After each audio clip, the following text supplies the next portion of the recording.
বৈষম্য বিরোধী ছাত্র জনতার আন্দোলনের মুখে অবশেষে পদত্যাগ করতে বাধ্য হয়েছেন আমাদের প্রধান বিচারপতি। যে ফ্যাসিস্ট যে সরকার শেখ হাসিনা, সেই শেখ হাসিনার প্রধান বিচারপতি, এই বিচারপতি হওয়ার সময় আমরা তার বিষয়ে অনেক বিতর্কিত ভূমিকা সম্পর্কে জানি। মানুষের কাছ থেকে উপঢৌকন সহ বিভিন্ন রকম পুরস্কার তিনি নিয়েছেন। তো এই বিষয়ে আমি কয়েকটা কথা বলছি। অন্তর্বর্তীকালীন সরকারের যে সরকারের উপদেষ্টা, আইন উপদেষ্টা জনাব আসিফ নজরুল এক ভিডিও বার্তা তিনি বিষয়টি নিশ্চিত করেছেন যে তিনি পদত্যাগ পত্র জমা দিয়েছেন। জনাব আসিফ নজরুল বলেন, প্রধান বিচারপতি কিছুক্ষণ আগে পদত্যাগ করেছেন। উনার পদত্যাগ পত্র ইতিমধ্যেই আইন মন্ত্রণালয়ে এসে পৌঁছেছে। এটা উপযুক্ত প্রসেসিং এর জন্য আমরা কাল বিলম্ব না করে রাষ্ট্রপতির কাছে পাঠিয়ে দেব এটা। এবং তিনি বলেন, আমি আশা করব যে এটা খুব দ্রুত এবং কয়েক ঘন্টার মধ্যেই প্রক্রিয়া সম্পন্ন হবে। তার আগে আমরা যদি একটু ওইদিকে যাই, প্রধান বিচারপতির কি আসলে একটা কু করতে চেয়েছিলেন, জুডিশিয়াল কু? হ্যাঁ, এমনটা মনে করার যথেষ্ট পরিমাণে সুযোগ আছে, বা এই প্রশ্ন আমরা তুলতেই পারি যে তিনি সম্ভবত একটি জুডিশিয়ালি একটি কু করতে চেয়েছিলেন। আজ সকাল 10:30টায় প্রধান বিচারপতির নির্দেশনা অনুসারে ফুল কোর্ট সভা ভার্চুয়ালি অনুষ্ঠিত হওয়ার কথা ছিল। তো সকাল 10:15টার মানে ফুল কোর্ট সভা বন্ধ করা হয়েছে, এটা আমরা জানতে পেরেছি গণমাধ্যমের বরাতে। ফুল কোর্ট সভা নিয়ে বৈষম্য বিরোধী ছাত্র আন্দোলনের সমন্বয়ক এবং যুব ও ক্রীড়া মন্ত্রণালয়ের উপদেষ্টা আসিফ মাহমুদ সজীব ভুইয়া তার ফেসবুক পেজে সকালে একটা স্ট্যাটাস দেন। তিনি বিনা শর্তে প্রধান বিচারপতিকে পদত্যাগ করতে ও ফুল কোর্ট মিটিং বন্ধ করার দাবি জানান ওই স্ট্যাটাসে।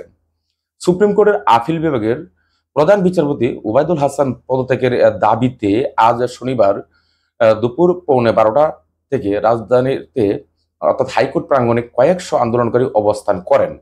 পরে প্রধান বিচারপতি পদত্যাগ করার নীতিগত সিদ্ধান্ত নেন। দুপুর 12:30টার দিকে বৈষম্যবিরোধী ছাত্র আন্দোলনের সমন্বয়ক আসিফ মাহমুদ তার সামাজিক যোগাযোগ মাধ্যম ফেসবুকে পোস্টে জানান, প্রধান বিচারপতি সহ আপিল বিভাগের 7জন বিচারপতির পদত্যাগ দাবিতে এই অবস্থান কর্মসূচি চলছে। তো এই যে কর্মসূচিটা, এই কর্মসূচি চলছে এবং এখানে তিনি আরো কয়েকটা মন্তব্য করেছেন। ফ্যাসিস্ট হাসিনা কর্তৃক নিয়োগকৃত প্রধান বিচারপতি সহ অ্যাফিলেট ডিভিশনের 7জন বিচারপতির পদত্যাগ চাচ্ছি আমরা। তিনি এটাও বলেছেন, জেলা জজ কোর্টের সঙ্গে এর কোনো সম্পর্ক নেই এবং বৈষম্য বিরোধী ছাত্র আন্দোলনের সবার প্রতি আহ্বান জানান কোন জেলা জজ কোর্টের দিকে অবস্থান নেবেন না।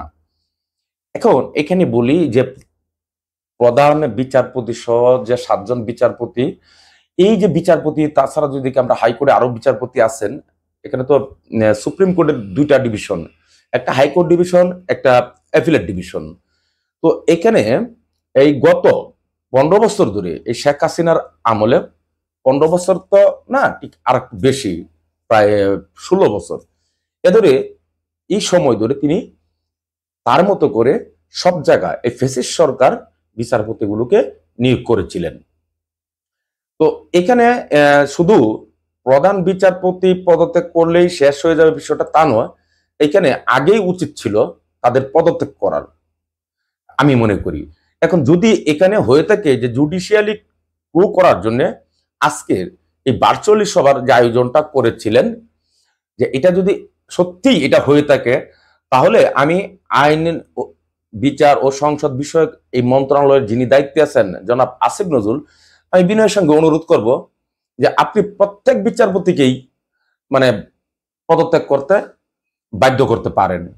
এবং শুধু তাই নয়, উচিত হবে এই যদি সত্যিকার অর্থে এই জুডিশিয়াল কু তারা করার চেষ্টা করে থাকেন, তাহলে তাদেরকে আইনের আওতায় আনা উচিত। এই রকম কোনো সুযোগ দেওয়া যাবে না, বিচারপতি হন বা অন্য কোনো আমলা হন কিংবা কোনো পুলিশ সদস্য হন, অর্থাৎ প্রজাতন্ত্রের যারা কাজ করেন, আমি যেভাবে বলতে চাচ্ছি যে প্রজাতন্ত্রের কোনো কর্মচারী তিনি যেই হন, উচিত হবে দ্রুত তাদেরকে হয়তো অব্যাহতি দেওয়া, হয়তো পদত্যাগে বাধ্য করা, এবং তাদেরকে যদি দোষী হন তাহলে সুষ্ঠুভাবে তদন্ত সাপেক্ষে তাদের বিরুদ্ধে যথাযথ আইনি প্রক্রিয়ার মাধ্যমে ব্যবস্থা নেওয়া। আমরা এই যে উবায়দুল কাদের, এই যে উবায়দুল হাসান, ওনার বিষয়ে যদি দেখি, তাহলে যখন নাকি সারা বাংলাদেশে আন্দোলন খুবই তুঙ্গে, অনেক এই ছাত্রদেরকে, জনতাকে, সাধারণ পথচারীকে পুলিশ গুলি করে নির্বিচারে মারছে, তখন এটাকে নিয়ে প্রচন্ড তুচ্ছ তাচ্ছিল্য করেছেন এই উবায়দুল হাসান। এই ব্যক্তি 4 জুলাই, 5 জুলাই তো সরকারের পতন হলো, ফেসিবাদী হাসিনার পতন হলো 5 জুলাই। 4 জুলাই তিনি বলেন কি যে আপিল বিভাগের, হাইকোর্টের দেওয়া রায় নিয়ে আপিল বিভাগের শুনানিতে তিনি একটা বক্তব্য দেন। সে বক্তব্যে বলেন যে এত আন্দোলন কিসের, রাস্তা শুরু হয়েছে কিসের, আন্দোলন রাস্তা শুরু হয়েছে, আন্দোলনের চাপ দিয়ে কি হাইকোর্টের রায়, সুপ্রিম কোর্টের রায় পরিবর্তন করবেন? হ্যাঁ, যে কোনো আন্দোলন, গণ অভ্যুত্থান তারা বাধ্য করতে পারে সবকিছুই। প্রধান বিচারপতি এখন তো আর নাই, পদত্যাগ যেহেতু করেছেন উবায়দুল হাসান, খুব একটা দুষ্ট প্রকৃতির লোক। এই দুষ্ট লোকের জানার উচিত ছিল শাহবাগ সম্পর্কে। শাহবাগও তো সেখানে রায় হয়েছিল, তাই না, কাদের মোল্লার। কিন্তু সেখানে কি শাহবাগ গড়ে উঠে, সেই শাহবাগে কি ঘন মানে কি বলবো, এটাকে আমার বলতেও আসলে একটু ঘৃণা হয়, কারণ আমি যদিও এটার যারা কুশীলব ছিলেন, তাদের সাথে আমার যথেষ্ট পরিমাণ জানাশোনা ছিল। এই শাহবাগে যে গণজাগরণ মঞ্চ গড়ে তোলা হয়েছিল, তখন সেটা কি আদালতের বিরুদ্ধে ছিল না, আদালতের রায়ের বিরুদ্ধে ছিল না? উবায়দুল হাসানরা আসলে সবসময় ভুলে জানে। আর এই উবায়দুল হাসানরা মানে প্রত্যেকটা সময়ে আমরা যদি দেখি, স্বাধীনতার আগে থেকে এবং অদ্যাবধি পর্যন্ত, অর্থাৎ এই ভূখণ্ডে এরকম দুষ্ট লোকরা সব জায়গায় জায়গায় বসা আছেন, সব জায়গায় জায়গায়।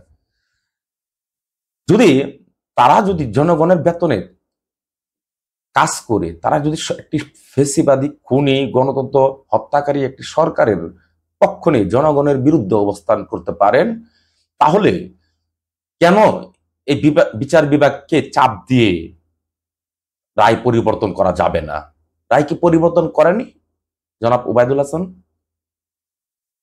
পরিবর্তন তো হয়েছে, শুধু তাই নয়, একটা বিপ্লব হয়েছে। একটা বিপ্লবের মাধ্যমে এই সরকারের, অর্থাৎ ফেসিজমের বা ফেসিবাদী সরকারের, একটা খুনি, একটা স্বৈরাচার সরকারের পতন তো ঘটিয়েছে, তাই না?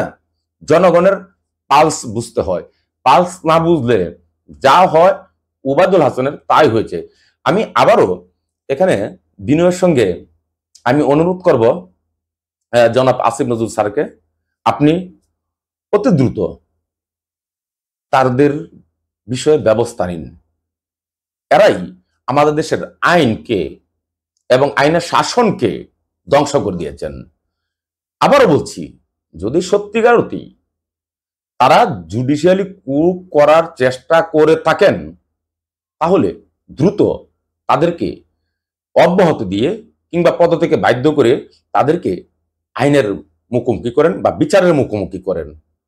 তা না হলে এই দুষ্ট লোকেরা আরো বেশি করে তারা সুযোগ পাবেন এইসব করার জন্য।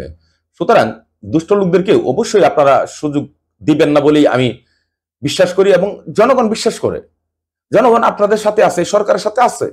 এই ছাত্র জনতা জেগে উঠছে, এবং আমি আসিফ নজরুল স্যারকে বলবো যে আপনি নিজেও এটা নেতৃত্ব দিয়েছেন, আপনি নিজেও এই ছাত্রদের অধিকার নিয়ে অনেক কথা বলেছেন, এই জনগণের কথা, অধিকার নিয়ে কথা বলেছেন।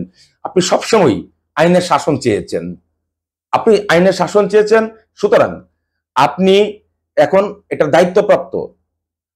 আপনি আপনার মতো করে খুব সুন্দরভাবে, স্ট্রংলি, আজ যেভাবে করেছেন প্রধান বিচারপতির বিষয়টা, ঠিক এইভাবেই পুরো সিস্টেমটাকেই, বা সিস্টেমের বাইরে যে বিষয়গুলো হয়ে গেছিল এই ফেসিবাদী সরকার করেছিল, সেটাকে একটা সিস্টেমে নিয়ে আসছেন।